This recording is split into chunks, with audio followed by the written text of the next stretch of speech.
As someone who's been involved in trophy hunting for a very long time now, I would love to recommend 7 games that are enjoyable to play with friends, but also 7 games that are worth getting that platinum trophy for, and who doesn't love getting trophies with their mates?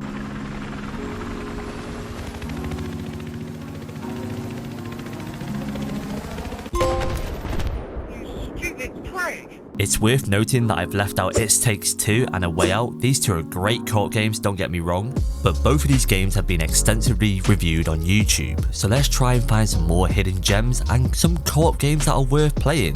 In no particular order, the first game on my list is Shooters Blood and Teeth by Warhammer. There's actually no guides on PSN Profile, so I asked some of the other trophy hunters that do have it. There's only a small amount. You can see some of their comments here. It's around about a 3 or 4 out of 10. Let me switch that graphic so it looks like a PSN Profiles format, and here it is. 4 out of 10 difficulty, 1 playthrough, 25 hours, and only 303 game owners. Come on, trophy hunters, what are we doing?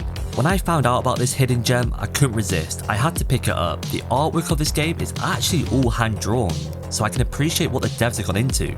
Not only is the artwork amazing, the gameplay is so fast paced that you can't just put the controller down. You've got to keep playing. It's action packed, it's so fun, especially playing with friends. As you make your way through the different levels, you experience different enemy types, different bosses, but the storyline is very shallow, but that's fine, especially when the game is only £15.99. If you are looking to pick up this game, bear in mind there is one trophy that is a little bit hard which you might have to boost, which is Best Orc. Win 50 online versus matches. But if you're playing this with a friend, this is easily obtainable. So for a 4 out of 10 difficulty, this is an absolute steal. And the next game on my list is Teenage Mutant Ninja Turtles Shredder's Revenge. What a mouthful, but this game is actually an 8 out of 10 difficulty, but with all the exploits and glitches that you can do, it's a 4 out of 10. This could actually take up to 9 playthroughs depending on how many controllers you have, and 25 hours to get that platinum trophy. And this game shocked me. If you're like myself and don't really like beat 'em up games, or you're too old for them, or you just not really got into the Street of Rage games, this game is great, especially if you're new to the genre. And don't be put off by the amount of playthroughs you have to do. There's about 7 characters in the game that you need to get to max level, so essentially it could take 7 playthroughs, but if you actually hand in all your quests at the same time and plug in all your controllers, you can easily do this in about 3 to 4, so you don't have to worry about that. The storyline's only about 7 hours long, so I highly recommend you playing this with a friend. If you play up to 4 people, there is so many enemies on the screen, which can be a little bit chaotic, but also really fun at the same time.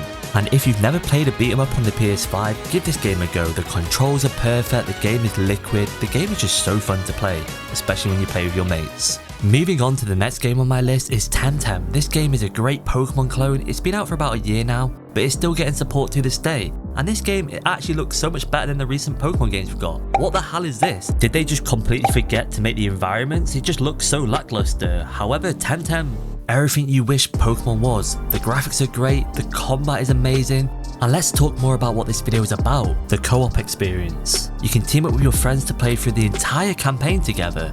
Each player has access to the Temtem they've caught, and you can catch new Temtems together, and even battle the dojo leaders, which are basically gym leaders. And you're probably thinking, why did I not mention the hours at the start of the video? Yes, you probably saw it in the graphic, it is going to take you 85 hours to get, which is quite a lot, but if you're playing this with a friend, you can just play it slow, go touch some grass and then come back. But if you do decide to go for this platinum, it's actually an ultra rare on PSN Profiles, which is a really hard obtainable trophy. But out of 6 out of 10 difficulty, you're not going to be tested that much, but it's just about collecting all the Temtems, which is basically all the Pokemon in the game, which could take some time. So overall, this game is a great Pokemon clone and probably even better. So yeah, if you want to give this game a go, I highly recommend it. And the next game on my list is Ship of Fools. This is another hidden gem with less than 500 game owners on PSN Profiles, which blows my mind. Ship of Fools brings an unusual balance between roguelite but also tower defense games. As I play the trailer on the screen, the graphics, the artwork remind me of Cult of Lambs, a game that did really well this year. However, I'm not sure why this game didn't. Is it because there's too many roguelike games on the market at the moment? Leave a comment down below what you think why it didn't do well. Maybe it's because of the marketing, but a little bit about the game. Together, you and your shipmate will jump aboard the Storm Strider and make your voyage across the sea. Man the cannons, ready your sail and protect your ship from sea monsters over multiple runs. It's up to you to defend your home from the almighty Aqua Apocalypse. In a clamshell, Ship of Fools is a game about blasting away your sea-born foes with mighty cannons as as you defend your ship. Inspired by modern classic roguelites and built for co-op, you'll want to bring your first mate on deck and enjoy awesome combat as you unlock new trinkets and artifacts to help you save the world. If you do decide to pick up this game, the game gets easier if you play with 2 people since the damage output is doubled but the number of enemies stay the same, so it's very handy and it makes the game a lot easier.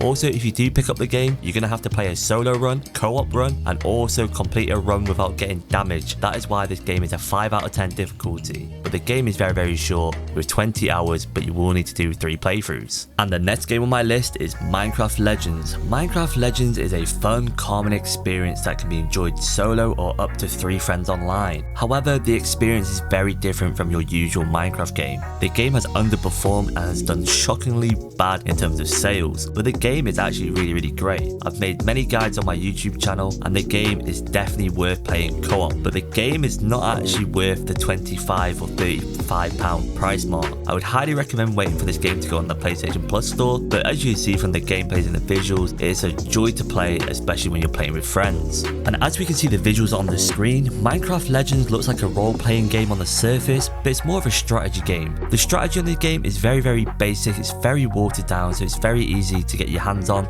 The controls are a little bit clunky here and there, it takes a little bit of time getting used to, but the Platinum Trophy is a nice mix of being easy and hard. It's a nice challenge. The game is a 5 out of 10 difficulty, but only 15 hours to get the Platinum. Is it worth it? I'll leave that one for you.